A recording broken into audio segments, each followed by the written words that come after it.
Si tienen sus Biblias, vamos a estar en Juan 6. Juan 6, continuamos nuestro estudio.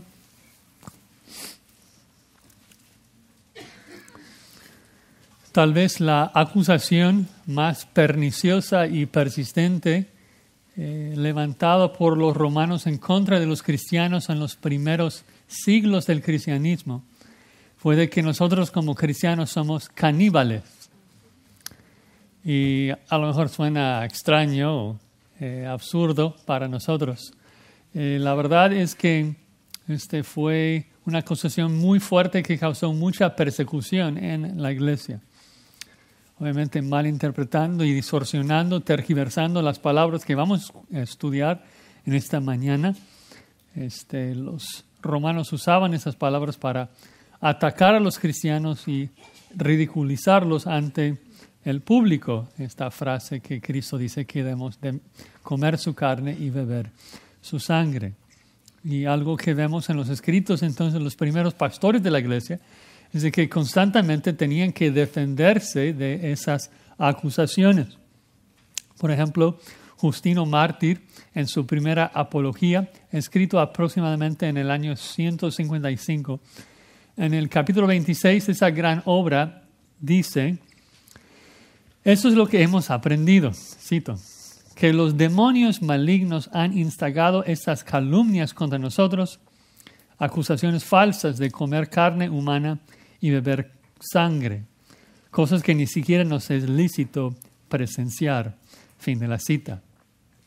Es interesante, nosotros nos quejamos a veces de la forma en que el mundo nos difama, nos sentimos mal por la gente, por las cosas que a veces gente dice que no es cierto acerca de nosotros, cosas que no nos gusta de nuestro gobierno, cosas que el gobierno promueve en nuestros tiempos.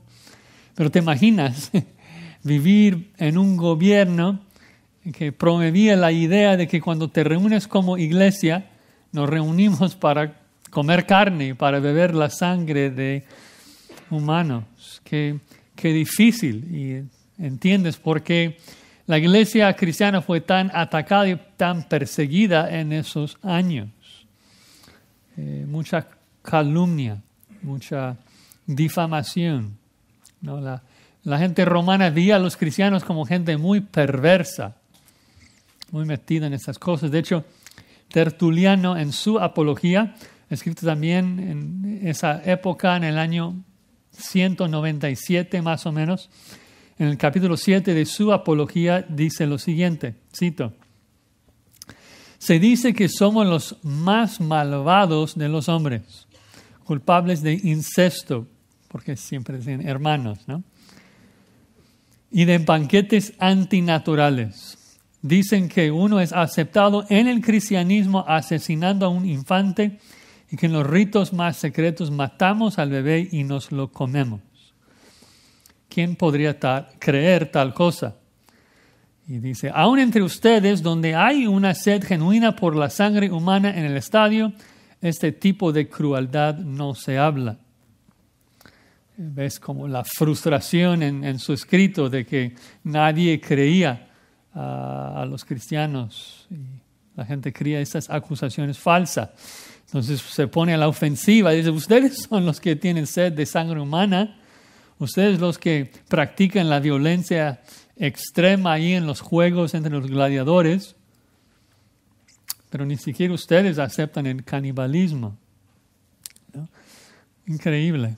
Pero si no somos caníbales, entonces, ¿qué hacemos con esa afirmación de Jesucristo que debemos comer su carne y beber su sangre? Es un texto que suena feo, es un texto que suena asqueroso tal vez. Incluso me imagino que algunos de ustedes cuando leyeron el título del mensaje en el boletín, como que te da asco, como que bebiendo la sangre de Jesucristo. Pero obviamente simplemente estoy citando las palabras de nuestro Señor Jesucristo. Entonces, ¿cómo entendemos esas palabras? ¿Son palabras literales? ¿Qué significa esta afirmación tan extraña? Que tenemos que comer su carne y beber su sangre para tener vida eterna. Bueno, como dicen aquí en Hollywood, atención, un spoiler, adelante. simplemente es una manera metafórica de decir que debemos recibir todo el sacrificio de Cristo por fe. Debemos recibir todo el sacrificio en la cruz por fe. Una metáfora, recuerden, es cuando describes una verdad con una imagen, ¿no? Cristo dice que sois la sal de la tierra. Y no somos sal literal, es una expresión, es una metáfora que comunica una idea. Entonces, comer su carne, beber su sangre, habla de consumir su sacrificio, de recibirlo por fe, de alimentarnos, de nutrirnos por su obra en la cruz. Entonces, entendiendo esto, vamos a ver dos razones por las que debemos comer su carne y beber su sangre, porque satisface eternamente y porque satisface verdaderamente. Satisface eterna y verdaderamente. Y verán de que Cristo repasa y repite muchos de los términos y las frases que hemos estado estudiando en este capítulo 6 de Juan. Entonces vamos a avanzar un poco más rápido y cubrir, si Dios lo permite, 11 versículos. Vamos a leerlos ahora. Juan 6, 48 al 59. Juan 6, 48 al 59. Así dice la palabra del Señor. Yo soy el pan de vida. Vuestros padres comieron el maná en el desierto y murieron. Ese es el pan que desciende del cielo, para que el que de él come no muera. Yo soy el pan vivo que descendió del cielo. Si alguno comiere de este pan, vivirá para siempre. Y el pan que yo daré es mi carne, la cual yo daré por la vida del mundo. Entonces los judíos contendían entre sí diciendo, ¿cómo puede éste darnos a comer su carne? Versículo 53. Jesús les dijo, de cierto os digo, si no coméis la carne del Hijo del Hombre y bebéis su sangre, no tenéis vida en vosotros. El que come mi carne y bebe mi sangre, tiene vida eterna, y yo le resucitaré en el día postrero. Porque mi carne es verdadera comida, y mi sangre es verdadera bebida. El que come mi carne y bebe mi sangre, en mí permanece, y yo en él. Como me envió el Padre viviente, y yo vivo por el Padre, asimismo el que me come, él también vivirá por mí. Este es el pan que descendió del cielo, no como vuestros padres comieron el maná y murieron. El que come de ese pan vivirá eternamente. Estas cosas dijo en la sinagoga, enseñando en Capernaum. Vamos a orar, hermanos.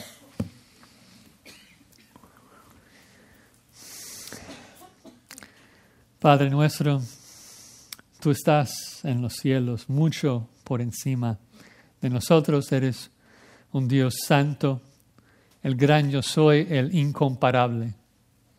Tú que eres grande en misericordia, lento para la ira, grande en justicia, en verdad. Tú que eres recto y justo en todos tus caminos, el soberano creador del universo, el que sostiene todas las cosas.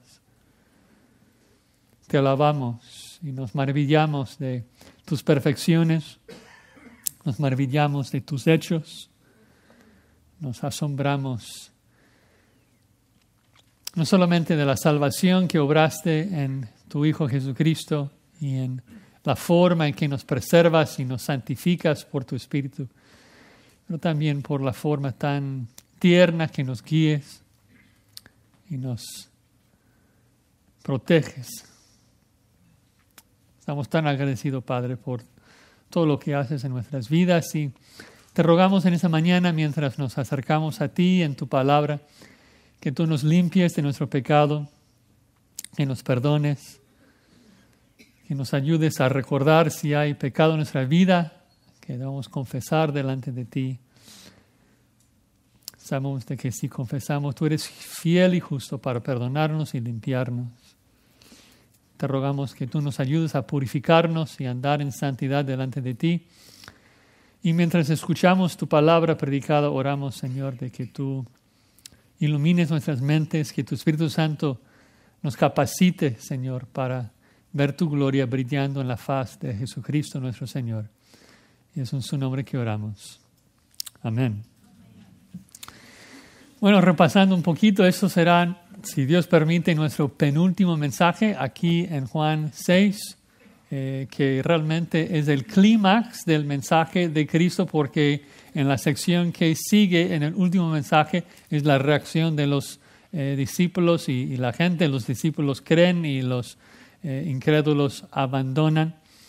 Pero recuerdan que comenzando el capítulo 6 de Juan es cuando Jesucristo alimenta a los 5,000 hombres, sin contar a las mujeres y los niños. Era una señal que identificaba a Jesús como el Mesías, el Creador. Y el mensaje realmente era para comunicar de que Cristo es suficiente para satisfacer las necesidades y los deseos de los hombres. También dio un mensaje, una lección a los discípulos caminando sobre el mar, mostrándoles de que Él es capaz de llevarlos a su destino con su presencia que es suficiente. Pero luego la semana pasada vimos ahí la duda de si Cristo es tan suficiente y tan maravilloso y tan bendito, de por qué la gente no sentía satisfecha en Él, por qué no estaba satisfaciendo a la multitud. Y su respuesta era de que no venía para satisfacer a los incrédulos, no venía para satisfacer al mundo, solamente venía para salvar y redimir y satisfacer a los que el Padre le había dado. Y va a continuar con esos temas en el pasaje que estamos viendo en esta mañana. En un sentido, nada es nuevo. Va a repetir la misma información, pero ahora con un lenguaje más metafórico, más simbólico, que va a ser un estudio muy rico, creo, de comprender un poquito más este mensaje. Entonces, la primera razón que debemos consumir la carne y beber la sangre de Jesucristo es porque satisface eternamente. Noten allí el versículo 48, que Cristo nuevamente dice: yo soy el pan de vida. Y recuerdan que la idea ahí es de que el hombre está espiritualmente muerto, es un cadáver, muerto en sus delitos y pecados, y debe consumir a Cristo para recibir vida. Cristo es el pan que imparte vida, que resucita al hombre. Él es la vid que nutre a los pámpanos y les da vida. Y recuerden que Cristo no se presenta como uno de los panes que puedes comer para recibir vida, sino el pan de vida, el único que hay. No existe vida fuera de Jesucristo. No puedes encontrar vida eterna excepto en Él. Y hace ese contraste en el versículo 49, comparándose con el maná, el pan que comieron los israelitas en el desierto. Noten, dice: vuestros padres comieron el maná en el desierto y murieron. Muy, muy fuerte. Cristo nunca mezcla palabras. Está hablando con unos judíos que se jactaban de su descendencia judía. Decían: tenemos a Abraham por padre, por eso pensaban que iban a entrar en el reino. Se jactaban de Moisés y de la ley de Moisés. Y Cristo siempre anticipa lo que la gente está pensando. Seguramente ellos están diciendo: pues tú dices que eres pan, pero mira, nuestros padres comieron el mejor pan de la historia del mundo. Dios les dio un pan que descendió del cielo, que aparecía allí de la nada. No puede ser mejor que ese pan. Y Cristo dice: no, ese pan era pan de muertos. No el pan de muerto como preparan en México para celebrar a los muertos, pero pan de muertos. Era un pan para gente que estaba sentenciada, condenada a la muerte. El maná solo les sostenía para morir en el desierto. El punto es que los judíos están exaltando mucho a Moisés, y como ya vimos en los versículos 30 al 33, Jesús dice, no, Moisés no es quien dio el pan a los israelitas, es Dios quien hizo descender el pan. Y ese pan, ese maná, solamente les sirvió para preservar su vida hasta que Dios pudiera levantar una nueva generación de israelitas. Ese pan era solamente para que murieran en el desierto. El maná no dio vida permanente a nadie. Todos que comieron ese maná murieron. En contraste, el pan que Cristo ofrece es pan de vida, pan que da vida, vida eterna. Noten el versículo 50. Ese es el pan que desciende del cielo para que el que de él come no muera, nunca muera. ¿No? Recuerda nuevamente de que esa frase descender del cielo habla de la eterna preexistencia de Cristo. Nosotros comenzamos nuestra existencia aquí en la concepción. Cristo existía antes de su concepción, por eso descendía a la tierra. Él, siendo el eterno verbo de Dios, se hizo carne. Y dice, si comes de este pan, implícito, si comes de mí, no vas a morir nunca. Obviamente está hablando de una vida eterna, espiritual.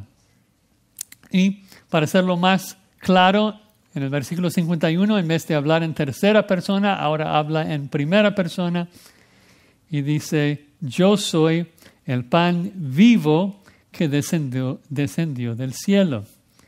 Y observen ahí que lo pone un poco diferente. Antes decía el pan de vida y ahora dice el pan vivo. ¿Cuál es la diferencia?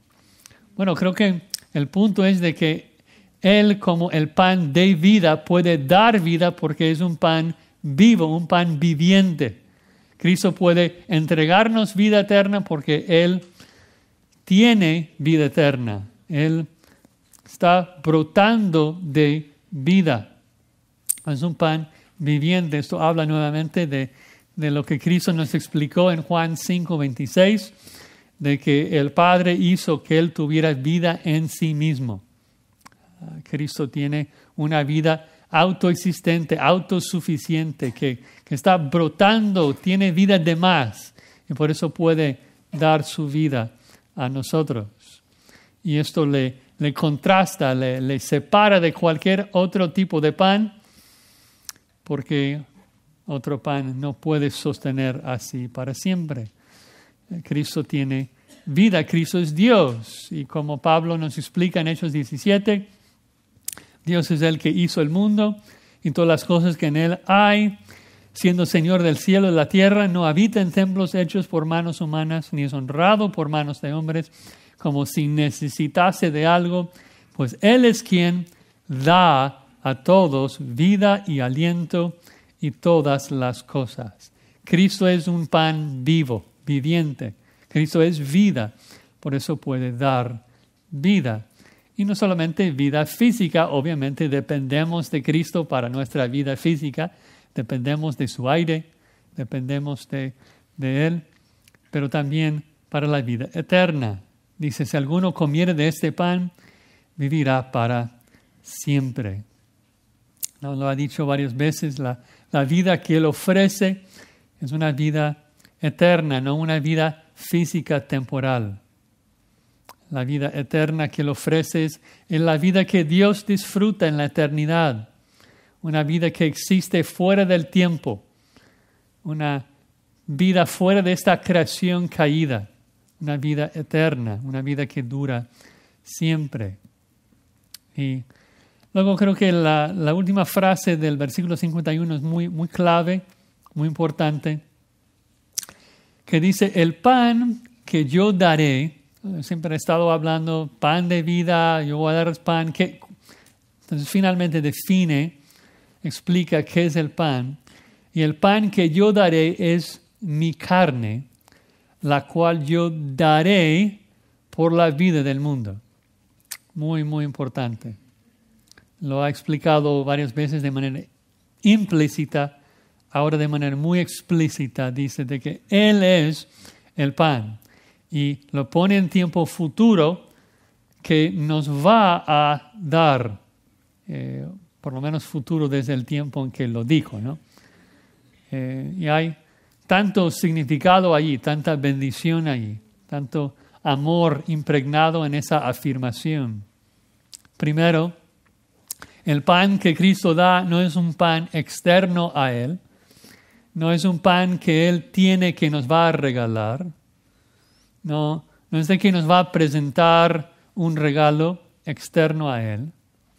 No, el regalo más precioso que Él nos puede dar es Él mismo, ¿no? Es un regalo de infinito valor. Y comprendemos un poco de esto. Pienso en un hijo que recibe un regalo de su padre, pero lo que más quiere es pasar tiempo con su padre. Es lo más precioso. El regalo físico se desgasta, el regalo se descompone. Lo más precioso es pasar tiempo en la presencia de su padre. Y pues mucho más infinitamente mayor que esto. El regalo que Cristo nos da es de que nos da de sí mismo, nos da de su propia vida. Y observas de que dice que nos da de su carne. ¿Qué es esto que nos da su carne? Bueno, es una selección interesante de palabras.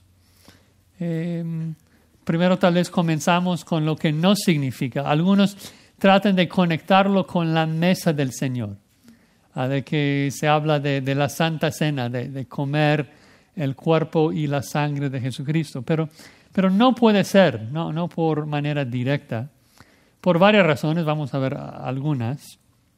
Primero, en el aposento alto, Cristo habla de que es su cuerpo partido por nosotros. Eso es otra palabra diferente. Carne y cuerpo son palabras diferentes en griego, igual que en español. Los católicos quieren dar la impresión de que aquí Cristo está hablando de la transubstanciación, que tenemos que comerle literalmente, comer su sangre, comer su cuerpo.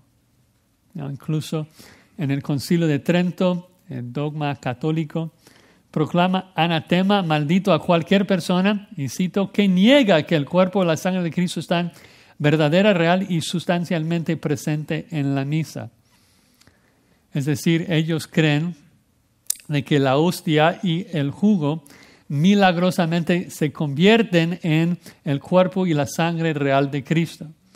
Pero eso es una blasfemia terrible, porque si fuese así, Cristo sería sacrificado de nuevo cada vez que celebramos la mesa del Señor. Pero la Biblia dice que somos santificados mediante la ofrenda del cuerpo de Jesucristo, hecha una vez por siempre. Hebreos 10:10. Y no es lo que Cristo está enseñando acá. Cristo está usando una metáfora, una imagen. Él no es pan real. Cuando dice, este es mi cuerpo, o sea, nadie allí en esa escena original pensaba que era su cuerpo literal. Sabemos otras razones también. Primero, como dije, no es la palabra que usa, dice sangre, no cuerpo. Pero también cuando pensamos en la forma en que Juan utiliza la palabra carne, nos ayuda. Fuera de las 7 veces que Juan usa la palabra carne aquí en Juan 6, no utiliza la palabra carne mucho en su evangelio, pero sé que ustedes recuerdan de una instancia porque lo estudiamos en Juan 1, cuando Juan en su prólogo dice que y el verbo se hizo carne, y esto habla de su verdadera humanidad, de que vino al mundo para dar su vida como humano, ¿no? En rescate por la humanidad. Se hizo carne exactamente como nosotros. Y entonces ahora está hablando de dar su carne, dar su humanidad en sacrificio vicario, en sustitución por el hombre, el que fue herido por nosotros y molido por nuestros pecados humanos. Otra parte muy importante de la frase es el hecho de que Cristo habla en tiempo futuro, de que dice que nos dará su carne. Denota un evento específico en tiempo futuro. Dice, daré mi carne por la vida del mundo. Y ahí es donde sabemos con certeza que habla de la cruz, cuando ofreció su humanidad en sacrificio por la vida del mundo. No dice, vengan a mí, me pueden comer cada día, ahorita mismo. Dice, vengan a mí porque voy a ofrecer mi carne, ¿no? Obviamente está hablando de la cruz. Daré mi carne para que coman, ¿no?, de ese sacrificio y vivan. El pan que Cristo nos da, lo que consumimos de Cristo es por fe en su sacrificio en la cruz. A veces no pensamos en esto, de que en el Antiguo Testamento, cuando mataron los sacrificios, es de que el adorador comía del sacrificio. Entonces es un lenguaje común en la Biblia. Y Cristo simplemente está usando varios sinónimos y expresiones, metáforas para repetir y enfatizar lo que ha estado diciendo. Y les expliqué un poco de eso la semana pasada, de que los judíos repetían mucho lo que querían decir con diferentes expresiones, diciendo lo mismo en diferentes maneras. De hecho, algo que observamos aquí en esta sección es de que Cristo se describe como pan 7 maneras diferentes solamente en esta sección. Noten ahí versículo 32. Dice de que es el pan del cielo. Pero luego en el 33 dice que es el pan de Dios. Y luego en el 35 dice que es el pan de la vida. Luego el 48 otra vez el pan de la vida. Literalmente en el 50 dice que es el pan que está descendiendo del cielo. Luego en el 51 es el pan vivo. Luego en el 58 el pan que descendió del cielo. Obviamente esto no son 7 panes diferentes, son 7 maneras diferentes de describir el mismo pan, Jesucristo. Y esto, ¿no?, nos recuerda de que Cristo es el pan que da vida al mundo. Recuerden de que esto no habla, cuando habla de dar su vida por el mundo, no habla de dar su vida por cada individuo, cada persona en la historia del mundo. Habla de dar su vida por personas de todo el mundo. Vimos la semana pasada que Cristo vino para redimir a los que el Padre le había dado, a los creyentes, gente de todo el mundo. No solo de Israel, sino de todo el mundo. Y no solamente de la época de Jesús, sino de todos los tiempos.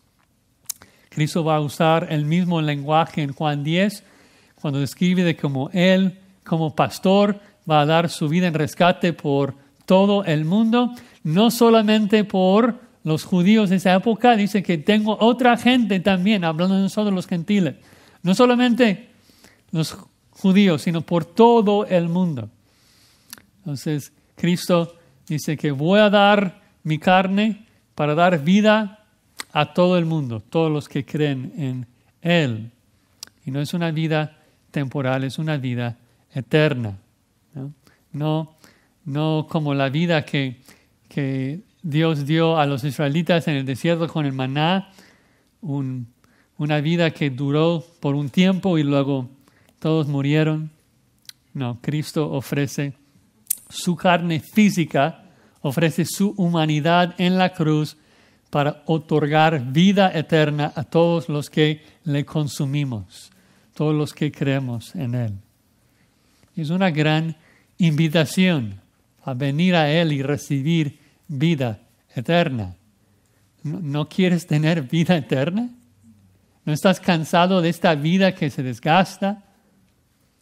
Que desde que nacemos estamos en un proceso de morir. Y tú lo sientes y yo lo siento todos los días.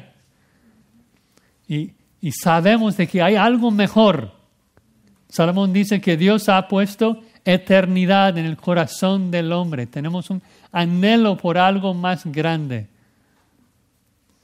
Sabemos de que necesitamos a Cristo. No sabemos su nombre tal vez.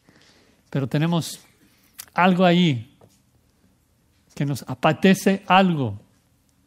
Solamente Cristo lo puede satisfacer, solamente Cristo puede dar vida eterna. Así que tenemos que pedir que Dios nos nos regale esa vida. Obviamente, si no eres cristiano, necesitas recibir esa vida por primera vez. Pero aún como cristianos tenemos que nutrirnos de Cristo todos los días. Somos pámpanos conectados a la vid, que necesitamos nutrirnos de su vida todos los días, recibiendo, creyendo en su sacrificio, aprendiendo más y más de quién es Él y lo que hace por nosotros. Así es de que nos imparte su vida. Bueno, una segunda razón que debemos consumir la carne y beber la sangre de Cristo no solamente nos satisface eternamente, también lo hace verdaderamente.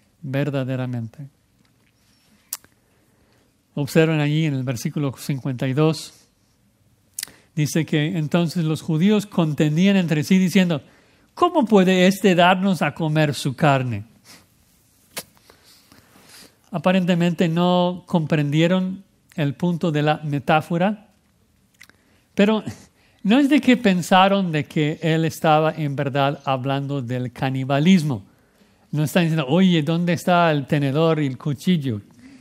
Que necesitamos comerlo. No, seguramente tenían los ojos cegados, no entendían el punto, pero no es de que estaban pensando que él estaba ofreciendo su carne literalmente. Recuerden de que en la retórica de esa época, la forma que uno aprendía de su maestro fue a través de hacerle preguntas, muchas preguntas. Recuerden que vimos ahí cuando estudiamos el relato, la conversación que Cristo tenía con Nicodemo en Juan 3, que Cristo decía que para entrar en el reino del cielo, ¿qué tenía que hacer? Tenía que nacer de nuevo. Y entonces, ¿qué dice Nicodemo? Nicodemo lanza una pregunta. Dice, ¿cómo es esto? ¿Puedo entrar de nuevo en el vientre de mi madre? Y no es de que realmente piensen, no es un tonto. Nicodemo es un hombre muy inteligente. Es una forma de decir, mira, o sea, obviamente no puedo entrar en el vientre de mi madre una segunda vez, entonces explícame, ¿qué quieres decir? ¿Qué significa esto de nacer una segunda vez, nacer de arriba? Entonces, los judíos obviamente entienden de que no pueden comer su carne. Entonces, lanzan esa pregunta para decir, ok, explícame, ¿qué significa comer de tu carne y beber de tu sangre? ¿No? Entonces, Jesús responde en el versículo 53 a su pregunta. Y lo curioso es de que responde con una afirmación aún más radical. Versículo 53 dice, Jesús les dijo, de cierto os digo, si no coméis la carne del Hijo del Hombre y bebéis su sangre, no tenéis vida en vosotros. Ahora, nosotros estamos acostumbrados de que cuando un maestro enseña algo complicado y el alumno no entiende lo que significa y le hace una pregunta, oye, profe, ¿qué significa eso? Estamos acostumbrados a que el maestro debe simplificar el mensaje, a ponerlo más sencillo, más simple, ¿no? Si un alumno no me entiende, entonces, ok, te lo pongo más simple. O sea, te doy una ilustración para ayudarte a comprender. Pero no así Jesús. Jesús hace lo inverso. No entienden, así que lo pone más complicado, más complejo, más difícil de aceptar. Uno podría decir, qué tan horrible maestro, que su alumno no entiende, así que lo pone más complicado. Pero pensemos en esto. ¿Cómo mides si un maestro es un buen maestro o no? ¿Cómo evalúas a un maestro? Bueno, lo evalúas viendo si el alumno aprende o no aprende, ¿sí? Hablamos mucho de esto en el seminario porque muchos profesores piensan que su objetivo es enseñar material. Y tenemos que recordarles, no es el punto. Tu objetivo es que el alumno aprenda, ¿no? tú debes enseñar alumnos, no enseñar material. Pero allí es donde radica nuestra confusión entonces, porque pensamos que Cristo es un mal maestro, porque estamos pensando de que Cristo ve a la multitud como sus alumnos. Y no es así. Claramente nos explicó en el pasaje anterior de que no vino para enseñar a la multitud, solamente vino para redimir y para enseñar a los suyos, a sus discípulos, los que el Padre les había dado. Vino para salvar y enseñar a ellos. Cristo intencionalmente esconde la verdad de la multitud. Solamente enseña a los que el Padre le estaba iluminando. Y explica este principio, si me quieren acompañar en Marcos 4, un pasaje tremendo en Marcos 4:11. En el contexto de Marcos 4, la parábola del sembrador. Recuerdan, Cristo da la parábola de un sembrador que está sembrando semilla, una cae en espinos, otro en buena tierra. Y nadie entiende la parábola. Entonces, después, en el versículo 10, dice, cuando estuvo solo, los que estaban cerca de él con los 12, le preguntaron sobre la parábola. Y dice verso 11, y les dijo, a vosotros es dado saber el misterio del reino de Dios, mas a los que están fuera, por parábolas todas las cosas. ¿Por qué así? Dice el verso 12, para que viendo, vean y no perciban, y oyendo, oigan y no entiendan, para que no se conviertan y les sean perdonados los pecados. Qué tremendo. ¿Por qué lo pone más difícil? Porque no quiso perdonarlos, no quiso salvarlos. Y eso es un gran misterio que no comprendemos. Lo vimos la semana pasada. Por un lado tenemos la voluntad del deseo de Dios que dice, no quiero la muerte del impío. Dios no es un Dios sanguinario que se deleite en quemar gente, pero en su decreto determinó no salvar a toda la multitud, no salvar a todo el mundo. Así que esconde la verdad de la multitud. Les hace más difícil de comprender. Quiso que ellos, los incrédulos, salieran pensando en canibalismo, ¿no? Que estén confundidos y que solamente los creyentes tuvieran el privilegio de comprender esta verdad, ¿no? Por eso dice que él tiene oídos para oír, que oiga. Y no todos tienen oídos para oír. Por eso debemos estar tan agradecidos a Dios por su iluminación, por su salvación, porque el hombre natural nos percibe las cosas que son del Espíritu. Sin la ayuda del Espíritu Santo no podríamos comprender este texto. Pero sí, para nosotros que tenemos el Espíritu de Dios es tan obvio lo que está diciendo, ¿no? Si analizamos el texto, ¿no?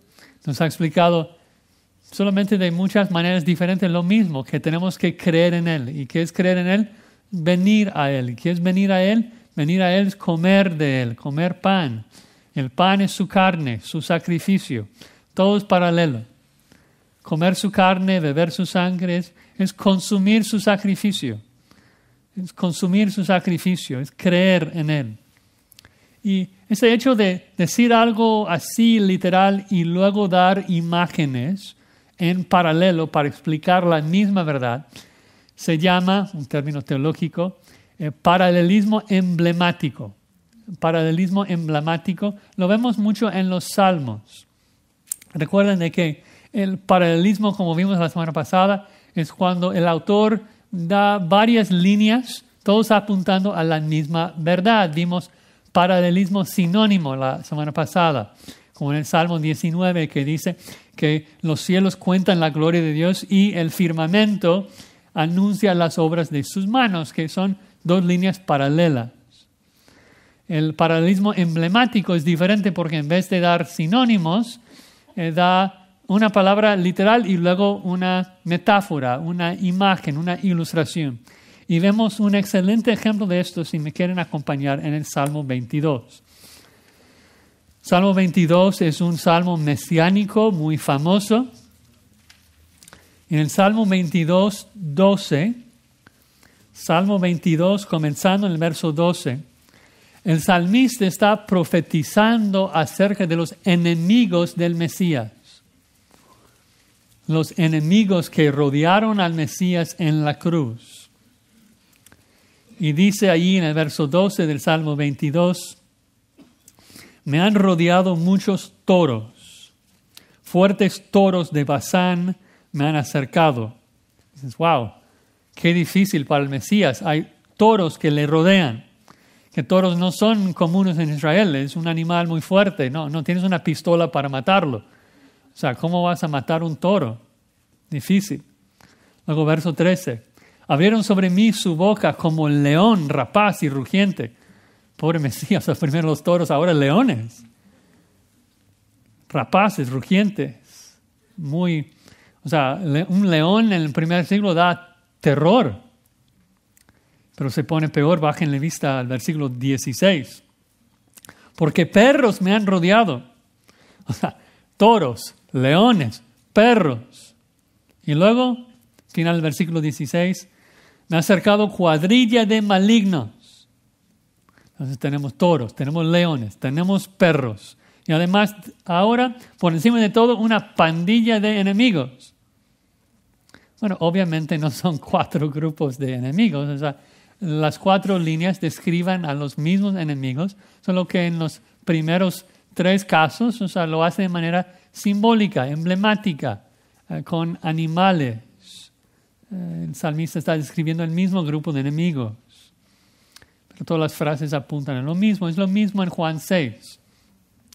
Que Cristo no está diciendo nada nuevo en el capítulo 6. Todo apunta a la misma verdad. Él es suficiente para satisfacer las necesidades del ser humano. Él es el pan que satisface. Y solamente lo dice de varias maneras diferentes, ¿no?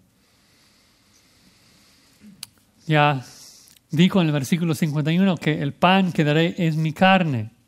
No está diciendo nada nuevo cuando ahora agrega que tienes que beber mi sangre. Es la misma ilustración. Es pan que comes, es carne que comes, es sangre que bebes.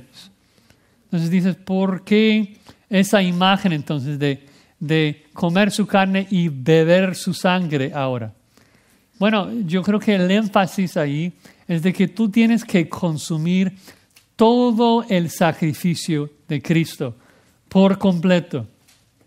No era como algunos sacrificios en el Antiguo Testamento que el adorador toma el animal, lo mata, lo corta en pedazos y solamente quema ciertas partes y luego lo demás lo tiras fuera del campamento.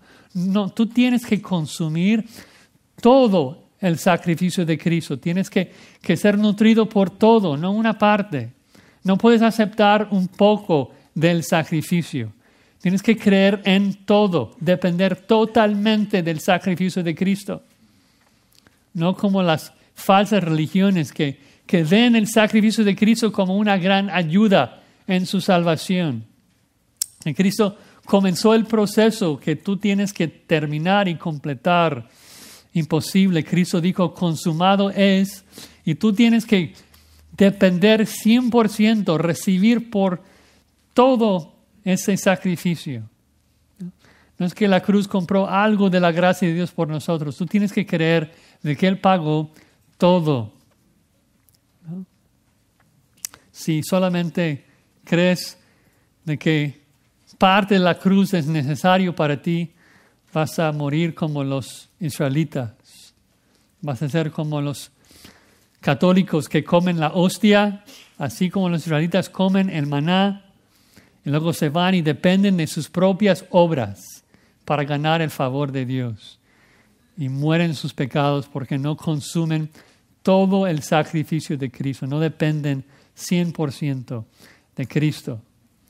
La idea es de que tienes que recibirme por completo, carne y sangre.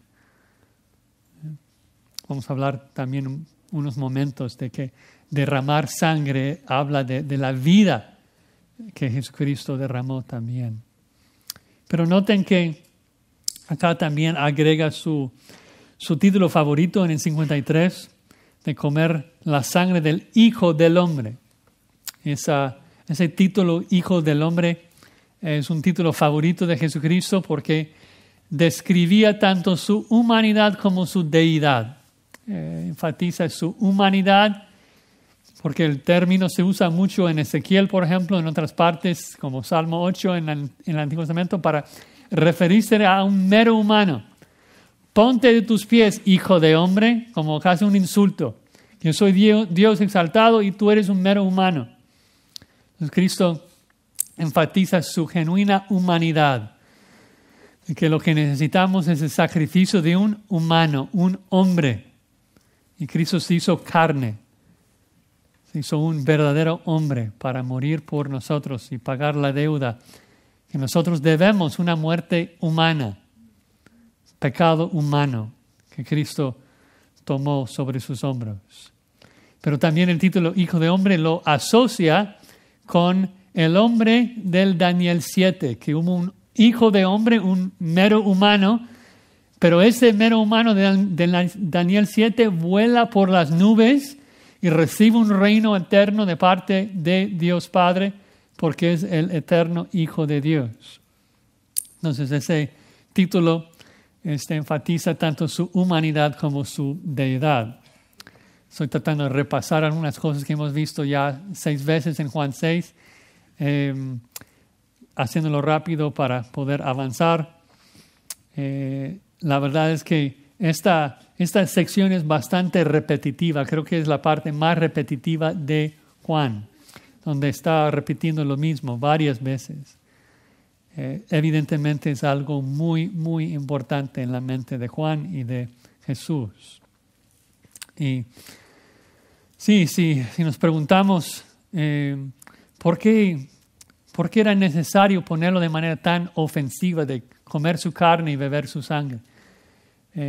Bueno, si pensamos que es asqueroso para nosotros, hubiera sido mucho más para los judíos, que en la ley era prohibido no solamente comer carne humana, obviamente, pero era prohibido incluso comer la sangre de un animal, ¿no? Tenía que cocinar su carne bastante para que no saliera sangre, así como ciertos mexicanos. Recuerdo que recién llegamos a México, invitamos a unos hermanos muy queridos a la casa y les preparamos carne y nos sentamos en la mesa y como nosotros acostumbramos a hacer, puse la carne en la mesa y lo corto y cuando sale la sangre, pobre hermano, casi vomita. Uy, le dio tanto asco y uy, perdón, Josías, no puedo comer esto. Tuve que llevar la carne a la cocina, lo maté una segunda vez, lo regresé a la mesa y aún así no podría comerlo. Lo regresamos al horno otra vez hasta que aparecía algo que debes tirar a la basura y lo disfrutó mucho. Y digo, uy, ya, totalmente arruinada. Así eran los judíos también. El hermano es muy bíblico. Porque Dios les dijo en Deuteronomio 12:23, solamente que te mantengas firme en no comer sangre, porque la sangre es la vida. Y no comerás la vida juntamente con su carne, no la comerás. En tierra la derramarás como agua. No comerás de ella, para que te vaya bien a ti y a tus hijos después de ti, cuando hicieres lo recto ante los ojos de Jehová. Hay un simbolismo ahí, de que Cristo como un sacrificio estaba vertiendo su sangre, estaba vertiendo su vida para darnos vida a nosotros, ¿no? La vida está en la sangre. Tenemos que recibir esto, creer en su sacrificio para que Él transfiera su vida a nosotros. Continúa versículo 54. El que come mi carne y bebe mi sangre tiene vida eterna, y yo le resucitaré en el día postrero. Nuevamente los católicos dicen que eso se refiere a la Eucaristía. Imposible la mesa del Señor. No está en este texto, no lo vemos. Comer es creer. Y eso se hace aún más obvio cuando simplemente pensamos, si Cristo estuviera hablando de comer la hostia, de la cena del Señor, entonces comer la Santa Cena sería el único requisito para la salvación. Ni siquiera funciona para la religión católica, porque ellos ponen el bautismo y un montón de requisitos para la salvación. Pero si Cristo está hablando de la hostia y el jugo, Él dice, el que come mi carne y bebe mi sangre, tiene vida eterna, punto. Ningún otro requisito. Nada más importaría, ¿no? Así de fácil sería. Comes la hostia, bebes el jugo y ya estuvo. No. Pero el requisito para la salvación en la Biblia no tiene que ver con comer la cena del Señor. El único requisito para la salvación en la Biblia es la fe en el Señor Jesucristo. En el Antiguo Testamento fue fe en el Mesías venidero y para nosotros es fe en el Mesías que ya dio su vida en la cruz y regresa por nosotros. Lo vemos de principio a fin. Abraham creyó en Jehová, le fue contado por justicia. Abraham desde Génesis 3 creyó en el Mesías venidero, el que iba a matar la cabeza, aplastar la cabeza de Satanás. Igual, en el Nuevo Testamento, Pablo dice al carcelero ahí en Filipos, en Hechos 17, cree en el Señor Jesucristo y serás salvo. Si confesamos con la boca que Jesús es el Señor y creemos en el corazón que Dios le levantó de los muertos, seremos salvos. Punto. No hay nada más. Entonces, creer. Y ya que entendemos esto de que tenemos que creer para recibir vida eterna, cuando comparamos esto con Juan 6, comprendemos de que comer la carne de Cristo y beber la sangre de Jesucristo es otra manera de enfatizar la necesidad de creer de Cristo todos los días. Es una excelente ilustración porque no tienes que comer una vez al día. No tienes que comer una vez en tu vida. No es suficiente beber un poco de agua cuando tienes 5 años y ya estuvo el resto de tu vida. No, tú tienes que beber agua todos los días de tu vida. Tú dependes de agua, tú dependes de comida todos los días. Así como dependes del sacrificio de Cristo todos los días de tu vida. Y tienes que consumirlo. Tienes que depender de Él todos los días. ¿No? Él es quien nos sacia y nos satisface. No hay vida fuera de Él. Versículo 55 agrega, porque mi carne es verdadera comida y mi sangre es verdadera bebida. ¿Qué es el propósito de la comida? Satisfacer tu hambre. ¿Cuál es el propósito de la bebida? Satisfacer la sed. Pero por eso sabemos de que el pan físico no es verdadera comida. ¿Por qué no? Porque en media hora ya tienes hambre de nuevo. Agua no es una verdadera bebida. ¿Por qué? Porque en unos minutos ya tienes sed de nuevo. Lo único que te satisface en verdad es Cristo. Cristo. Él es suficiente. Tienes que consumirlo. Otra confirmación de que Juan está enfatizando la fe es de que en todos los escritos de Juan, lo que él siempre enfatiza acerca de la fe es de que no es algo que haces una vez en tu vida cuando levantes tu mano en la iglesia y haces tu decisión y firmes la tarjetita, sino que la fe es algo en que permaneces toda tu vida.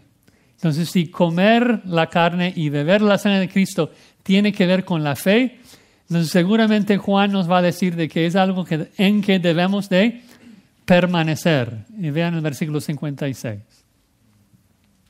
El que come mi carne y bebe mi sangre en mí, permanece y yo en él. ¿No? Tenemos que permanecer en ese sacrificio de Cristo. Obviamente comer de Cristo es algo que comienza en un punto dado, en nuestra justificación. Y somos justificados para siempre desde este momento que comemos el sacrificio de Cristo. Pero eso es algo que comienza en la justificación y continúa en la santificación hasta que Dios nos preserva al final. Permanecemos en Él, dependemos de la vida de Cristo todos los días. Todos los días tenemos que nutrirnos, tenemos que alimentarnos de las verdades acerca de la cruz y la resurrección. Tenemos que alimentarnos de las verdades de la intercesión de Cristo y todo lo que Él hace por nosotros. Debemos meditar en sus perfecciones, en la belleza de su carácter. Eso es lo que nos alimenta, eso es lo que nos sacia y nos satisface. Es algo constante. De hecho, en griego el verbo allí, en el versículo 56, es un participio continuo. Una traducción literal sería: el que está comiendo mi carne y bebiendo mi sangre. Hermano, nunca dejes de alimentarte de Él. Nunca. Nunca. Es algo constante. Y luego, una tremenda bendición. No solamente debemos permanecer en Cristo, dice de que Él permanece en nosotros. ¡Qué maravilla! ¿Qué significa esto? Nosotros permanecemos en Él y Él en nosotros. Bueno, es algo recíproco, pero no totalmente recíproco. Porque como el pámpano permanece en la vid, y la vid está conectado al pámpano, pero la relación, o sea, la vida va de una sola dirección. Claro, o sea, Cristo nos nutre, nosotros dependemos de Él. El punto es de que nosotros por fe estamos consumiendo a Él, y Él permanece en nosotros ¿cómo? Bueno, nos explicó en el aposento alto, lo va a hacer en unos capítulos, de que Él permanece en nosotros por medio de su Espíritu, de que el Espíritu es un maestro que nos alimenta, que nos nutre de la verdad acerca de Jesucristo. Nos capacita para ver la gloria de Dios brillando en la faz de Cristo. Nos satisface iluminándonos. Es una gran bendición que podemos abrir la palabra de Dios y orar. Padre, aliméntame. Pido que tu Espíritu Santo me abra los ojos para ver qué tanto necesito a Cristo. Satisface mi corazón con verdades acerca de Él. No, Él es la vida que nos sostiene. Noten el versículo 57. Como me envió el Padre viviente y yo vivo por el Padre, asimismo el que me come, Él también vivirá por mí. Hay unos juegos de palabras aquí. Dice, me envió el Padre viviente. Y lo pone así porque utiliza la misma construcción en el verso 51. Aunque en Reina Valera lo tradujo, yo soy el pan vivo. Es la misma construcción en griego, de que es pan viviente, ahora Padre viviente. El argumento básicamente es, Dios es mi Padre viviente, por eso yo soy el pan viviente, yo vivo por el Padre, y ya que yo vivo por el Padre viviente, yo puedo darles esa vida. El Padre ha dado vida eterna al Hijo, el Hijo tiene vida eterna además, entonces Él comparte esa vida eterna a nosotros. Es una analogía. Pablo hace el mismo punto en Colosenses 2, cuando dice que toda la plenitud de la deidad habita en Cristo y vosotros estáis plenos, en griego es el mismo verbo, estáis plenos en Él. Habla de la suficiencia de Cristo. Si toda la plenitud del Padre habita, si toda la vida del Padre habita en Cristo y Cristo habita en nosotros, entonces somos suficientes. Tenemos más de lo que necesitamos. Es una vida abundante. Solamente tenemos que acudir a Él y nos satisface con su suficiencia. Él es todo lo que necesitamos. Bueno, los últimos dos versículos realmente son una repetición de lo que ha dicho. Verso 58, este es el pan que descendió del cielo, no como vuestros padres comieron el maná y murieron. El que come este pan vivirá eternamente. Luego termina con el contexto 59 que ya vimos que esto ocurrió en la sinagoga de Capernaum. Entonces, en conclusión, hermanos, Cristo es suficiente. Cristo es maravilloso. Cristo es el pan que nos satisface, la carne que comemos, la sangre que bebemos para vivir eternamente. Es todo lo que necesitamos. Y Cristo es tan generoso que invita a todos a venir a Él y recibir la satisfacción que su alma busca. Pero algo que no podemos ignorar, como hemos mencionado, es de que este capítulo termina con la apostasía de la multitud, que no vino a Cristo, que no recibió el mensaje. Y que la razón que no lo hicieron es porque no se arrepintieron y el Padre no les había dado ese arrepentimiento. Que la gente, el hombre, no puede recibir a Cristo sin la intervención de Dios. Y es por eso que como cristianos, en nuestra santificación, debemos esforzarnos, pero al mismo tiempo orar que Dios nos nutre y nos alimente, porque solamente Él da vida. Y es también como incrédulo, si tú no conoces a Cristo, tú debes acudir a Dios y pedir que te dé vida para poder creer en Cristo. Es un regalo que solamente Él te puede dar. Hay ciertos pastores que dicen cosas como que cuando evangelizamos debemos orar como calvinistas dependiendo totalmente de Dios y predicar como arminianos, acudiendo a la voluntad de los hombres. Eso es el consejo más necio que puedes dar a alguien. Porque el incrédulo jamás encontrará fe dentro de sí mismo.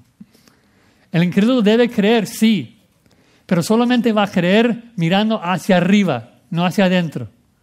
Necesita que Dios le haga nacer de nuevo. Necesita que Dios le dé vida, le dé fe para ver la maravilla de la cruz y consumirlo, aceptarlo, recibirlo y depender del sacrificio de Cristo todos los días. Así que oramos que Dios nos ayude a nosotros a depender cada día del sacrificio de Cristo y que nos use para predicar la suficiencia de Cristo a todo el mundo. Vamos a orar. Padre, gracias de nuevo por esas palabras tan maravillosas, hermosas, de que Cristo es todo lo que necesitamos, toda la comida, toda la bebida que necesitamos para vivir eternamente. Ayúdenos a depender y nutrirnos de Él en todos los momentos de nuestra vida. Lo pedimos en el nombre de Cristo. Amén.